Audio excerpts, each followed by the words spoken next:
नहीं नहीं, मैं ये सब हरगिज नहीं लूंगा।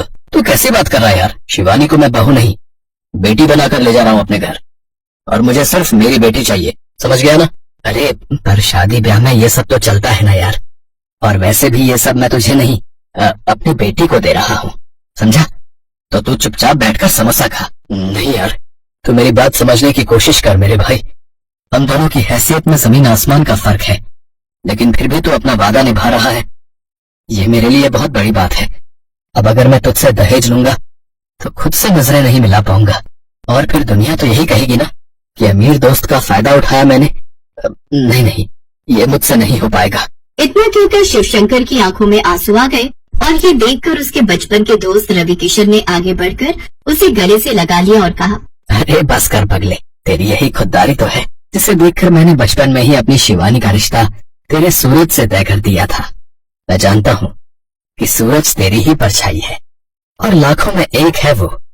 मुझे पूरा भरोसा है कि तेरे घर में मेरी बच्ची को भरपूर प्यार मिलेगा, और बस यही तो चाहिए उसे। क्यों, मैंने सही कहा ना शिवानी? अपने पिता की बात पर शिवानी ने मुस्कुराकर गर्दन हिला दी। असल में सूरज और शिवानी का रिश्ता उनके बचपन में ही तय कर दिया गया था। रवि किशन और शिवशंकर बचपन के दोस्त थे। बीतते वक्त के साथ रवि किशन ने शहर आकर खूब तरक्की कर ली, लेकिन शिवशंकर खेतीबाड़ी संभालते हुए उसकी बराबरी न कर सका।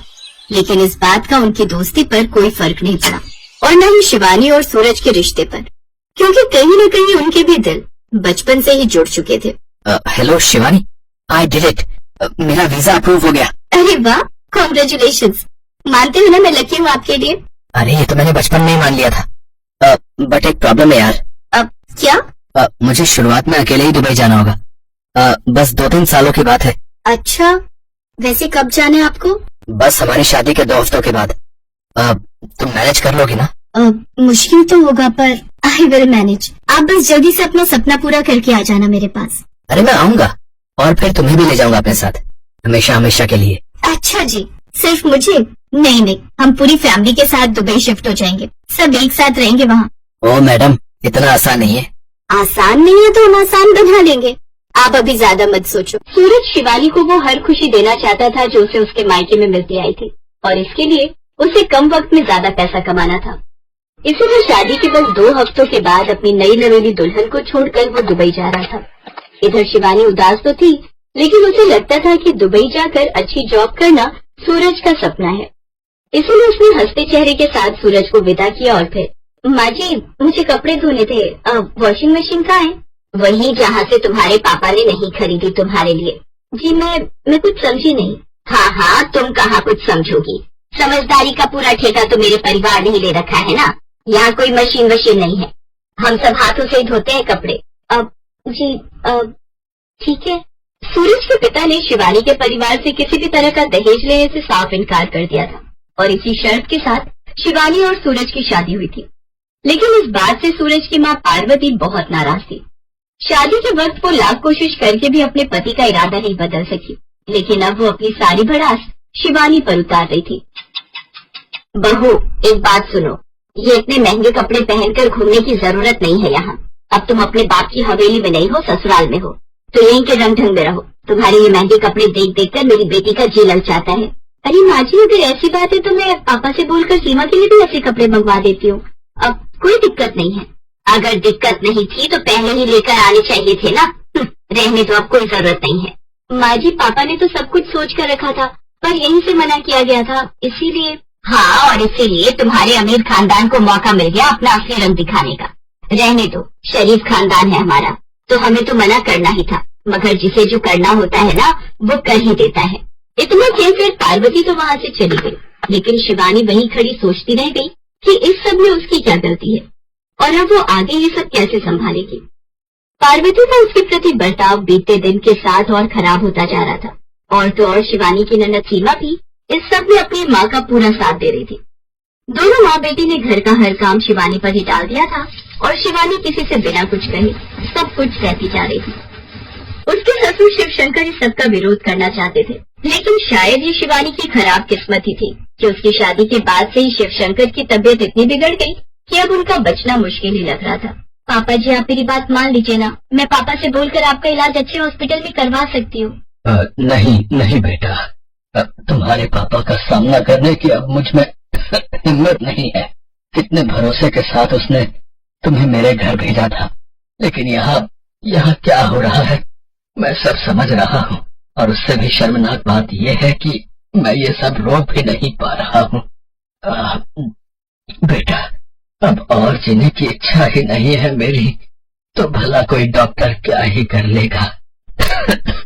हो सके तो मुझे माफ कर देना बेटा, मेरा ये घर तुम्हारे लायक नहीं है। तुम चाहो तो अपने पापा से बात करके तुम वापस नहीं पापा जी, अब मेरा घर वो नहीं है, ये है, और यही मेरा परिवार भी है।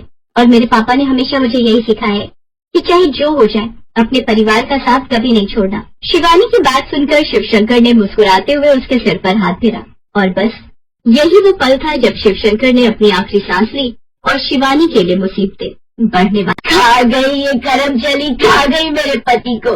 बता तूने कैसे मेरे पति को, बता, वरना आज मैं तुझे जान से मार डालूंगी। नहीं माँ जी, मैंने कुछ नहीं किया है, ये गलत है, झूठ मत बोलो तुम। मैंने देखा था, पता नहीं पापा को क्या खिलाया तुमने जिसे खाते हैं पापा। अरे तो भैया को, अब वही तुम्हारा हिसाब करेंगे। सूरज के आने का इंतजार शिवानी को भी था, क्योंकि वही उसकी आखिरी उम्मीद था।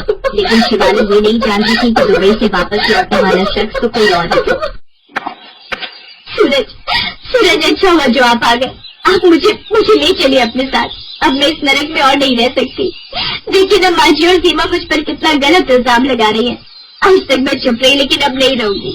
शादी के बाद से इन दोनों ने कभी मुझसे सीधे मुंह बात नहीं की, और मुझ पर घर का सारा काम ऐसे ला दिया जैसे मैं इस घर की बहू नहीं बल्कि नौकरानी हूँ। बस करो तुम, और कितना झूठ बोलोगी। माँ और सीमा ने मुझे पहले सब कुछ बता दिया था कि कैसे तुम यहाँ अपने अमीर बाप की धौंस दिखाकर सारा दिन बस बिस्तर तोड़ती रही। मेरी गलती थी, तुम्हें नादान समझकर कभी कुछ नहीं कहा। लेकिन अब जो तुमने किया है ना, उसके बाद ना तो इस घर में तुम्हारे लिए कोई जगह है और न ही मेरी जिंदगी में।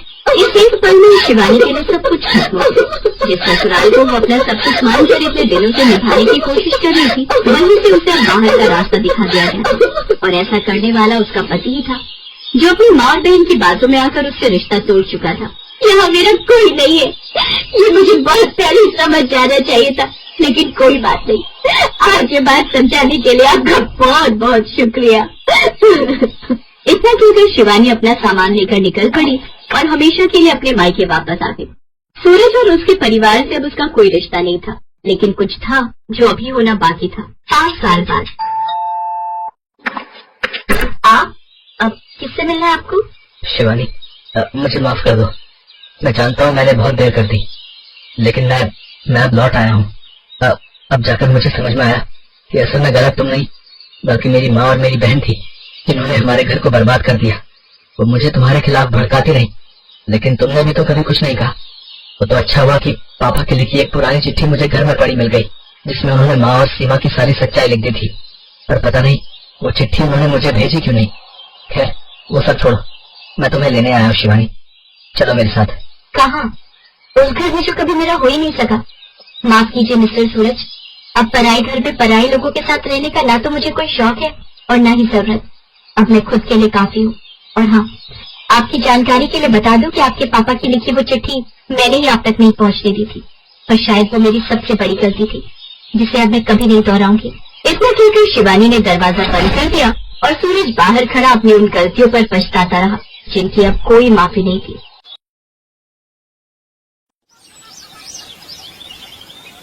रेखा, बरखा और माला तीनों बहनें दूसरे गांव मेले में घूमने गईं। रास्ते में तीनों को प्यास लगी तो एक बड़े खेत के पास रुक गई। वो सामने कोई कुटिया दिखाई दे रही है। मुझे लगता है वहाँ कोई कुआं या तालाब जरूर होगा। चलो चलकर देखते हैं। तीनों बहनें उस खेत में जाती हैं। वहाँ पर एक कुआं था। तीनों जैसे ही पानी पीने लगती हैं, अचानक उन्हें किसी के कराहने की आवाज आती है। मुझे थोड़ा पानी पिला दो। मैं कुएं से पानी नहीं खींच सकती क्योंकि मैं गर्भवती हूँ। मेरे पति भोजन की तलाश में गए हैं, उन्हें आने में बहुत देर हो गई, नहीं तो वो मेरे लिए कुएं से पानी खींचकर भर देते। अरे जब शरीर संभाला ही नहीं जाता तो गर्भवती क्यों होती हो? देखो तो कितना बड़ा पेट लटकाए बैठी हो। वही तो, जब खुद से कोई काम नहीं किया जाता तो गर्भवती होने की जरूरत क्या है? रेखा दीदी, बरखा दीदी, मुझे तो हंसी आ रही है। इतना मोटा पेट लेकर भला कौन रह सकता है? मैं तो कभी भी गर्भवती ना हूँ। मुझे तो ऐसा मोटा पेट और शरीर लेकर रहा ही नहीं जाएगा। चलो ना दीदी, इस औरत पर क्या ध्यान देना, हम कुएं से पानी पीते हैं ना। हाँ, चलो चलते हैं। हम क्या इसके नौकर हैं जो पहले इसके लिए पानी लाएंगे? हम खुद पानी पियेंगे, हमें बहुत प्यास लगी है। औरत दर्द से कराह रही थी, उसे प्यास भी लगी थी, पर तीनों बहनों ने उस औरत पर कोई तरस नहीं खाया। तभी उस औरत का पति, जो कि एक ऋषि था, और वो आ जाता है। खबरदार, जो कुएं से पानी भी पिया। तुमने मेरी पत्नी का मजाक उड़ाया है। विपदा के समय उसकी मदद नहीं की। एक गर्भवती स्त्री को दर्द से कराहते हुए देखकर भी तुम्हें जरा सी दया नहीं आई। मैं तुम तीनों को श्राप देता हूँ कि तुम तीनों अभी के अभी गर्भवती हो जाओगी। तभी तुम्हें पता चलेगा कि एक गर्भवती स्त्री की तकलीफ क्या होती है। वो ऋषि क्रोध में आकर तीनों बहनों को श्राप दे देता है। तीनों रोती हुई घर आ जाती हैं और सारी बात अपने भाई महेंद्र को बताती हैं।